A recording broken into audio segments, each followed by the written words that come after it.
नमस्कार मित्रों, स्वागत है आपका आज की नई वीडियो में। आज की वीडियो में हम डिस्कस करने जा रहे हैं कनाडा एक्सप्रेस एंट्री के बारे में कि फ्रॉम जनवरी टू मार्च क्या हो सकता है, क्या पॉसिबिलिटीज़ हैं वो डिस्कस करेंगे। साथ ही साथ स्टडी वीज़ा के बारे में डिस्कस करेंगे। साथ ही साथ और बाकी इमिग्रेशन के जो न्यूज़ एंड व्यूज़ हैं वो भी आपके साथ डिस्कस करेंगे। तो वीडियो में एंटर करने से पहले जिन्होंने चैनल को सब्सक्राइब नहीं किया है वो सब्सक्राइब ज़रूर करें और बेल आइकन प्रेस कर दें, जिससे आपको आने वाली वीडियो की जानकारी मिल जाए। और साथ ही साथ वीडियो को लाइक एंड शेयर भी करें, जिससे कि और लोगों तक भी चैनल की रीच बन सके। और एक बात और कि वीडियो को स्किप ना करिए, क्योंकि सारी बातें मैं इनिशियली बता नहीं सकता। काफ़ी सारी डिस्कशन बीच में होती है जो आपके लिए इम्पॉर्टेंट होती है, तो आप वीडियो को स्किप किए बिना एंड तक देखने का कष्ट जरूर करें। तो आइए अब आगे बढ़ते हैं वीडियो में। तो सबसे पहले हम एक रीटेक कर लेते हैं, पिछला जो रिव्यू करते हैं। पिछला जो ड्राज थे 2023 और 2024 जनवरी टू मार्च, क्या सिचुएशन थी, क्या ट्रेंड सेटिंग है, क्या है वो देख लेते हैं एक बार। सबसे पहले बात करते हैं 2023। टारगेट ऑलमोस्ट सिमिलर ही थे दोनों ईयर्स में। तो अब देखते हैं इसमें क्या पोजीशन रही है, इन्होंने किस तरीके से प्लान किया है। तो यहाँ ये नो प्रोग्राम स्पेसिफाइड का मतलब है जनरल ड्रा है। तो यहाँ आप देखिए जनवरी में स्टार्ट हुआ है, 11 जनवरी को फर्स्ट ड्रा आया है, 5500 जनरल ड्रा में आया है। और उसके बाद सेकंड ड्रा आया है, उसमें 5500 इन्विटेशंस इशू की गई हैं। सेकंड जो है पीएनपी का है 893 इन्विटेशंस। और नेक्स्ट जो है फेडरल स्किल्ड वर्कर्स का ड्रा भी आया था 3300 इन्विटेशंस के साथ। उसके बाद फिर पीएनपी के 2 ड्रा आए हैं। पीएनपी के ड्राज ऑलमोस्ट छोटे हैं, 900 700 के आसपास के हैं। उसके बाद फिर जनरल ड्राज आए हैं। और ये देखिए आप अगर मार्च तक बात करें तो 7,000 के मार्च के 3 ड्रा आए हैं। और फिर अप्रैल में 2 ड्रा आए हैं जनरल के, जो नो प्रोग्राम स्पेसिफाइड वाले हैं, उसमें भी 7,000 इन दोनों का कंबाइन हो गया। तो अगर हम अप्रैल तक इसको टोटल देखते हैं तो ये 44,000 कैंडिडेट्स इन्होंने अप्रैल तक इनवाइट किए हैं इन 2023।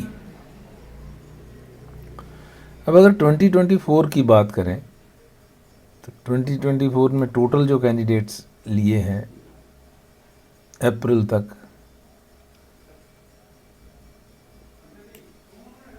वो इन्होंने लिए हैं 36,000। थोड़ी सी स्लाइट डिक्रीज है इन 2024 एज कम्पेयर टू 2023। 2023 में सीन ये था कि कोविड के कारण कनाडा में काफ़ी ज़्यादा लेबर शार्टेज हो गई थी। नए लोग पहुंच नहीं पाए थे, पुराने लोग वहाँ से निकले भी थे काफ़ी सारे। तो इसलिए वहाँ पे लेबर शार्टेज थी। तो इन्होंने जल्दी जल्दी से नए कैंडिडेट्स इनिशियली बहुत ज़्यादा इनवाइट किए हैं। तो इस वजह से वहाँ मोर देन 40,000 जो है इनविटेशन थी। इवन दो के 2024 में भी 35,000 की इनविटेशंस देखने को मिलती है, मगर ड्रा साइज यहाँ पे थोड़े से छोटे हैं एज़ कम्पेयर टू 2023 में ड्रा थोड़े से कम है, लेकिन नंबर ऑफ़ इन्विटेशंस ज़्यादा है। रीज़न बीइंग कि इसमें इन्होंने कैटेगराइजेशन कर दी है। उस समय कैटेगराइजेशन नहीं थी, बाद में कैटेगराइजेशन आ गई है, जिसकी वजह से ये कैटेगरीज पहले इंक्लूड की हैं इसमें 2024 में। ये देखिए हेल्थ केयर का, एग्रीकल्चर का, फ्रेंच लैंग्वेज का, ये सब पहले निकाले हैं, जबकि इसमें पहले ये नहीं आए हैं। 2023 में पहले ये नहीं आए हैं, बाद वाले ड्राज में हैं, लेकिन इनिशियल ड्राज में ये कैटेगरीज नहीं आई हैं। तो ये भी एक रीज़न हो सकता है। बाकी नंबर जो है ITAs, नंबर ऑफ़ ITAs जो हैं वो ऑलमोस्ट सिमिलर ही हैं। उसमें 35,000 है, उसमें 44,000 है। तो काफ़ी कैंडिडेट्स इनवाइट किए गए थे। अब इस ट्रेंड को हम 2025 के लिए कंसिडर करें तो क्या हो सकता है। जैसे यहाँ पहले ड्रा जो है 3 लास्ट ईयर 2024 में जनवरी में 3 ड्रा आए हैं और तीनों जनरल कैटेगरी के आए हैं। इन्विटेशन बहुत कम है, लेकिन इन्विटेशन सिर्फ 3200 है। इन्विटेशंस कम है लेकिन ड्रा तीनों जनरल आए हैं।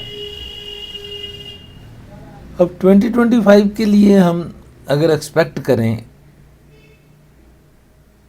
इसी तरह से अगर एक्सपेक्ट करें तो जनरल ड्रा जो है, जनरल आ सकता है, उसमें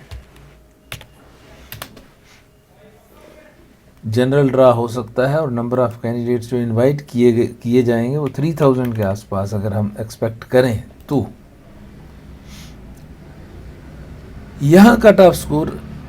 अब यही बात हम यहाँ पे करते हैं कि जनवरी टू मार्च, ये जनवरी की बात कर रहा हूँ। अब फरवरी में देखेंगे, यहाँ फरवरी में यहाँ तो कोई ड्रा नहीं है, जबकि मार्च में यहाँ पे काफ़ी सारे ड्रा इकट्ठे ही हैं, मार्च और फिर अप्रैल में भी है।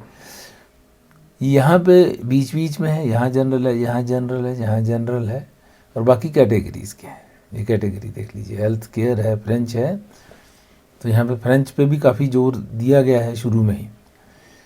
तो इस तरह से जनरल के ड्राज अगर आते हैं 3000 हुआ तो फरवरी में भी फिर उम्मीद करेंगे कि इतना ही उसमें भी हो सकता है।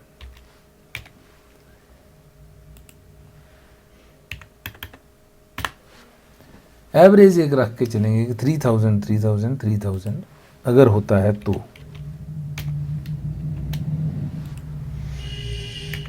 ये अजम्पशन है, रियलिटी क्या होगी नोबडी नोस। ये मार्च लिखना था, सॉरी। जनरल ड्रा जो है जनवरी, फरवरी और मार्च 3-3 हज़ार के अगर आते हैं तो ये 9000 कैंडिडेट्स यहाँ पे टोटल हो जाएंगे।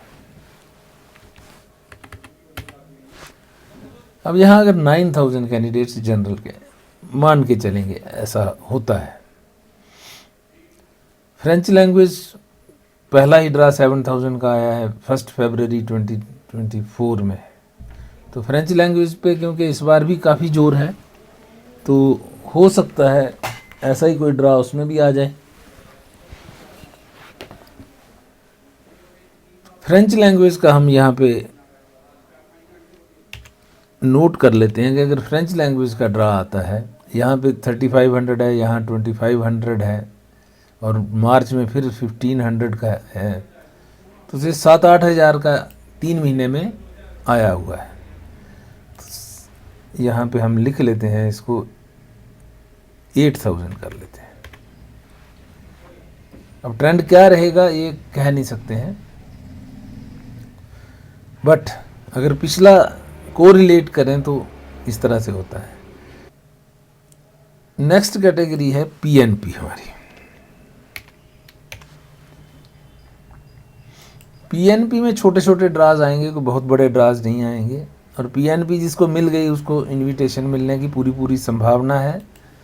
तो उसमें 2000 के करीब मान के चलोगे, अगर हो सकता है फर्स्ट 3 मंथ से। मैं जनवरी टू मार्च कैलकुलेट करके देख रहा हूँ, से 2000 कैंडिडेट्स उसमें पीएनपी में आ जाते हैं। इस बार क्योंकि टारगेट भी बहुत कम कर दिया इन्होंने, 55,000 पहले आधा कर दिया, 1,10,000 से 55,000 पे ले आए हैं, तो इसमें हो सकता है कैंडिडेट्स थोड़े थोड़े ही लिए जाएं। नेक्स्ट है फ्रेंच लैंग्वेज, पीएनपी, और फिर आएगा सीईसी। नेक्स्ट कैटेगरी हमारे पास आएगी सीईसी। तो सीईसी में हमारे पास ज़्यादा कैंडिडेट्स आ सकते हैं इस बार। से एवरेज अगर हम 1000 के आसपास लेते हैं, होने को 2000 भी हो सकता है, चलिए 1500 रख लेते हैं एवरेज इसका, तो 3 महीने में ये हो जाएगा 4500 यहाँ पे हो जाता है।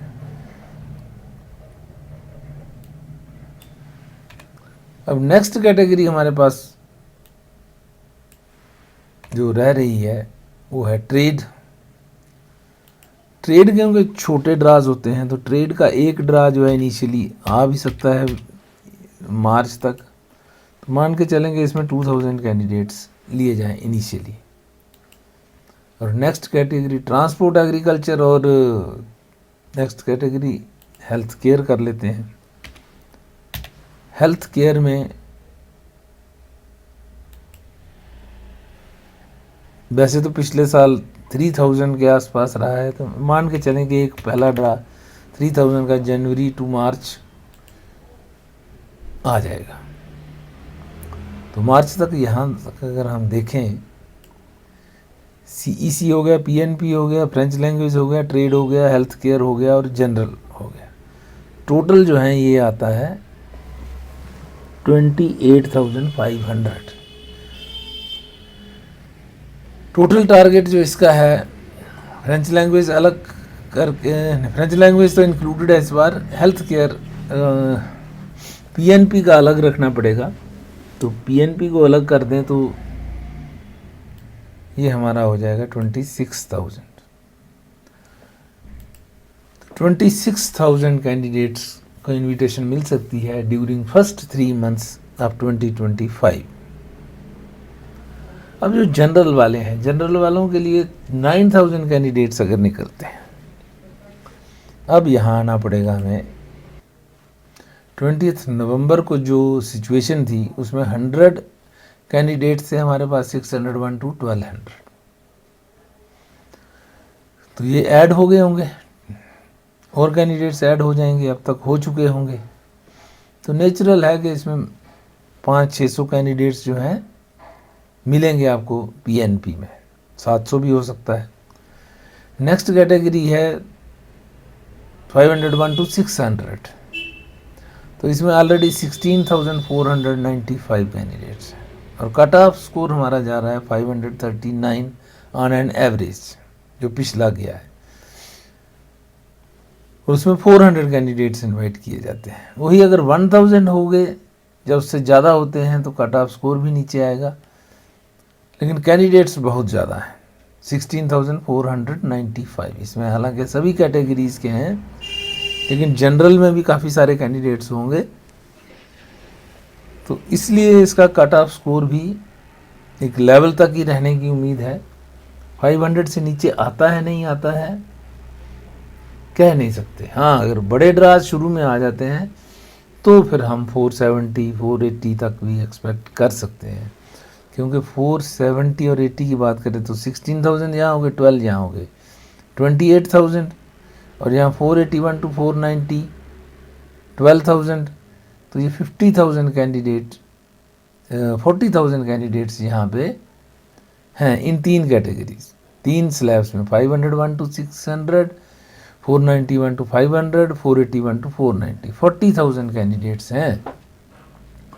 तो इसमें फ्रेंच लैंग्वेज के भी अगर हम ड्रा की बात करें, फ्रेंच लैंग्वेज और जो हेल्थ केयर वाले हैं उनका कट ऑफ स्कोर नीचे जाएगा 481 से, तो जनरल वाले जो है मुश्किल से 501 टच करेगा। तो थोड़ी सी पिक्चर कोई बहुत ज़्यादा ब्राइट नहीं है।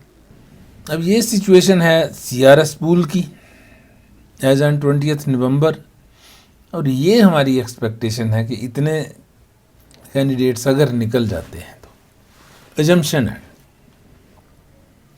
तो यहाँ पे अगर ऐसे मोटे तौर पे हम देखें तो ये टोटल कैंडिडेट्स बनते हैं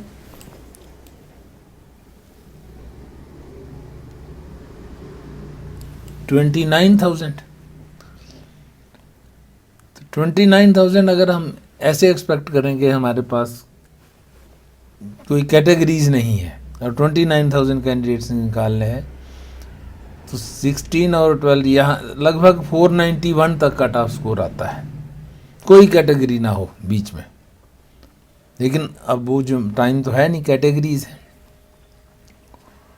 अब एक बात ध्यान देने वाली है कि जो सुना जा रहा है, हो सकता है 1 जनवरी से ही इम्प्लीमेंट हो जाए, हो सकता है उसके बाद हो, कि LMIA के जो 50 पॉइंट्स है वो अब नहीं दिए जाएंगे, उसको कंसिडर नहीं किया जाएगा और इस एक्सप्रेस एंट्री को मोर रैशनल बनाया जाएगा इन टर्म्स ऑफ जो नई गाइडलाइंस है जो इन कनाडा कैंडिडेट्स को लेने के हिसाब से। तो इन कनाडा में आ जाएंगे, CEC को ज़्यादा प्रेफरेंस होगी, PNP को होगी, फ्रेंच लैंग्वेज वाले तो ऑलरेडी प्रेफर्ड हैं ही हैं, ट्रेड वाले जो विद इन कनाडा हैं उनको प्रेफरेंस मिलेगी, हेल्थ केयर वाले जो ऑलरेडी वहाँ पे हैं उनको प्रेफरेंस मिलेगी, और जनरल में भी जो कैंडिडेट्स वहाँ पे पहुँच गए हैं, चाहे वो स्टडी वीज़ा वाले हों जैसे भी हों, उनको प्रेफरेंस मिलेगी। उस कंडीशन में क्या होगा कि अगर वो LMIA वाले बीच में नहीं होंगे, पहली कैटेगरी, हम पहला पॉइंट जो बात डिस्कस करते हैं वो है LMIA।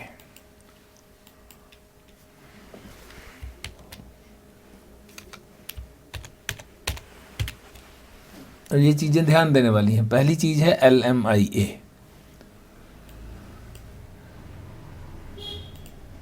दूसरी चीज़ है इन कनाडा।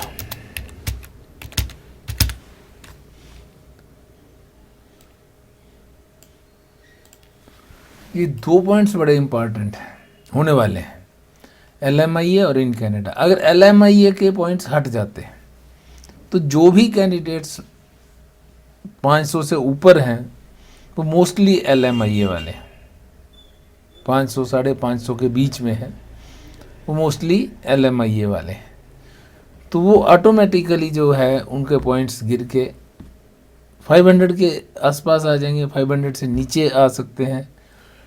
तो जो कंपटीशन है वो 500 से नीचे आ जाएगा ऑटोमेटिकली। उस वक्त जो है जो कैंडिडेट्स यहाँ बैठे हुए हैं 471 में, कोई 481 पे, 461, 451 टू 500 तक फिर कंपटीशन जो है वो रहेगा, 451 टू 500। अब उसमें भी कैंडिडेट्स कौन से कम है, उसमें भी लगभग 64,000 तो अभी हैं, और जब तक ये इम्प्लीमेंट होगा हो सकता है और इंक्रीज़ हो जाए, तो से 65,000 भी हैं। तो कौन सी कम कैंडिडेट्स हैं, वो भी तो निकल लें, जब कि उसमें से 30,000 कैंडिडेट्स निकल लें, और उसमें से 16,000 जो ऊपर वाले हैं जो 501 टू 600 हैं। तो ये टोटल 80,000 कैंडिडेट्स होते हैं, 451 एंड अबव 80,000 कैंडिडेट्स हैं। तो अगर ये सीन होता है कि इन कनाडा वालों पे फोकस होता है और LMIA वाले, अच्छा इसमें जो मैक्सिमम कैंडिडेट्स जो हायर पॉइंट्स वाले हैं ये इन कनाडा वाले ही हैं। जो बाकी जो बाहर के आउटसाइड कनाडा से इतने पॉइंट्स नहीं बनते हैं, पॉइंट्स जिनके ज़्यादा होते हैं वो इन कनाडा वाले ही होते हैं। उनकी एजुकेशन वहाँ किया, वहाँ का एक्सपीरियंस है, वहाँ के पॉइंट्स हैं, तो उस हिसाब से ये जो ज़्यादातर लोग जो हैं वहीं के हैं। तो कंपटीशन इन्हीं लोगों के बीच में रहेगा। उसमें ये 16,000 ये है, 12,000 ये है, 12,000 ये है, 16 और 12 हो गए 28,000। तो पहले तीन जो अपना पहले 3 महीने में कट ऑफ स्कोर जो है फ्रेंच लैंग्वेज और ट्रेड वगैरह में नीचे आ सकता है, हेल्थ केयर में भी नीचे आएगा, लेकिन बाकी जो है CEC का बहुत ज़्यादा नीचे नहीं आएगा, और जनरल का तो 500 के रेंज में रहेगा अगर LMIA के पॉइंट गिरते हैं। अगर LMIA के पॉइंट नहीं निकाले जाते तो फिर कट ऑफ स्कोर ऊपर रहेगा, कंपटीशन ज़्यादा रहेगा। अब बात चल रही है, क्या पता LMIA के पॉइंट्स अगर कट जाते हैं तो कंपटीशन ऑटोमेटिकली नीचे आ जाएगा। जितने भी LMI लिए बैठे हैं वो सब जनरल उसमें आ जाएंगे, but they are in Canada और उनको प्रेफरेंस तो मिलेगी इन कनाडा फोकस पे। तो इस बार हो सकता है जो बाहर से लोग PR लेते थे उनका चांस कम हो, जो 12th के बाद जो गए हैं जिनका थोड़ा एक्सपीरियंस है एजुकेशन, 12th के बाद ग्रेजुएशन के हैं तो पॉइंट्स कम होंगे, उनका भी चांसेस कम है। तो इस वक्त जो सबसे ज़्यादा चांस है वो इन कनाडा वालों का है आने वाले 3 महीने में।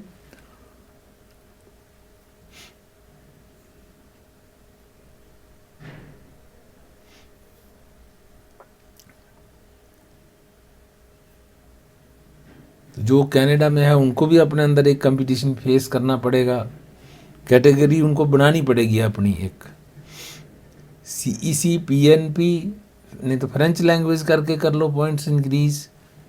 अगर ट्रेड में है तो well and good, health care वालों को तो वैसे ही प्रेफरेंस है। जनरल कैटेगरी में थोड़ा सा मुश्किल होगा, जो तो टॉप पे पहुंच गए हैं जिनका स्कोर अच्छा है 500 एंड अबव है उनके चांसेस ज़्यादा हैं। लेकिन अगर कम है तो फिर आपको पॉइंट इंक्रीज़ करने की सोचनी चाहिए। लेकिन LMIA अभी सजेस्ट करूँगा कि अभी LMIA मत लो। अगर फ्री में मिल रही है तो बात दूसरी है, बट ये कुछ सुना है कोई पेड भी होती है, पैसे दे के लोग ले लेते हैं, वैसा मत करिए क्योंकि आपका पैसा वेस्ट चला जाएगा अगर पॉइंट्स नहीं मिलते हैं तो। दूसरी हम बात करते हैं स्टडी वीज़ा के बारे में। अब क्या हुआ कि कनाडा ने स्टडी वीज़ा कर दिए रिड्यूस, नंबर ऑफ़ स्टूडेंट्स आ रहे हैं कम, ज़्यादातर तो भारत से ही जाते हैं। जब वो कम आ रहे हैं तो कॉलेजेस में एडमिशन्स नहीं हो पा रही हैं, सीटें फुल नहीं हो रही हैं, तो कॉलेजेस ने कोर्स कम कर दिए हैं। लंगारा का पिछले दिनों था न्यूज़ में, उसके बाद शेरिडन कॉलेज का था कि 40 कोर्सेज उन्होंने कम कर दिए। 40 कोर्सेज कम करने का मतलब है कि ट्यूटर्स या टीचर्स भी कम होंगे, तो अनएम्प्लॉयमेंट भी बढ़ेगी, और जो लाखों रुपया लोग लेके जाते हैं वहाँ इन्वेस्ट करते हैं उनके स्कूल कॉलेज में दे के फीस के तौर पे, वो भी उनका नुकसान हो रहा है। तो ये बड़ी बात नहीं है कि जल्दी ही नेक्स्ट ईयर के शुरू में ही हो सकता है ट्रूडो सरकार अपना ये नियम बदले और स्टडी परमिट्स को बढ़ा दिया जाए। बड़ी बात नहीं है, हो सकता है इसको बढ़ाया जाए, क्योंकि कॉलेजेस का जो ओनर्स हैं वो कर रहे हैं, प्रोटेस्ट कर रहे हैं इसके अगेंस्ट कि ये हमारे लिए बहुत, और बंद हो रहे हैं कॉलेजेस, काफ़ी सारे कोर्सेज तो बंद हो ही रहे हैं, कॉलेजेस भी छोटे मोटे जो हैं वो उठ जाएंगे इस तरीके से। ये भी एक बहुत बड़ी न्यूज़ है कि स्टूडेंट्स के लिए एक होप है कि उनको नंबर आ सकता है, बट इवन देन सजेस्ट करूँगा कि जिनको भी कनाडा वगैरह जब ऑस्ट्रेलिया जाना हो वो कोशिश करें ग्रेजुएशन डिग्री जो है इंडिया से ही लेके जाएं, वहाँ आफ्टर 12th कहीं मत जाएं, पढ़ाई अपनी यहाँ पे पूरी करो और फिर आप देखो आगे क्या है, छोटा मोटा कोर्स लेके आगे बढ़ जाओ तो बात दूसरी है। तो आज की वीडियो यहीं तक रखते हैं, मिलते हैं आपसे अगली वीडियो में, तब तक के लिए नमस्कार। कोई और आपका क्वेश्चन हो, क्वेरी हो तो कमेंट्स में लिखिए, उसके ऊपर वीडियो बना के आपसे डिस्कस करेंगे। आपके पास कोई जानकारी हो, एडिशनल जानकारी हो तो वो भी आप कमेंट्स में शेयर करें, जिससे कि और लोगों को भी उसका लाभ मिल सके। तो thanks for watching, have a nice day. जिन्होंने चैनल को सब्सक्राइब नहीं किया वो चैनल को सब्सक्राइब कर दें और बेल आइकन भी प्रेस कर दें और वीडियो को लाइक एंड शेयर भी करें। Thank you for watching.